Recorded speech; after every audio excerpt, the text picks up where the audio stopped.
और ये गीत के बड़का बड़का भोजपुरी जगत का सुपरस्टार कॉपी करके करीब करीब दर्जनों कॉपी हो चुका है।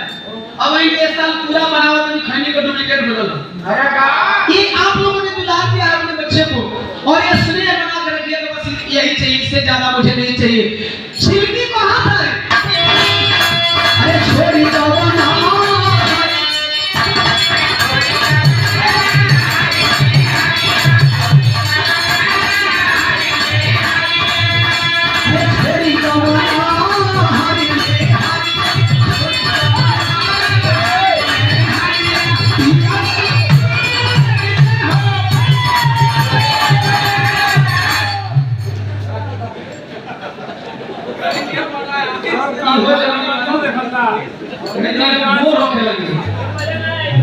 नहीं बजाई हो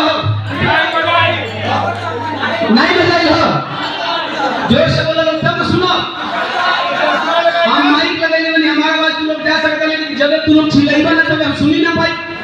जोर से बोला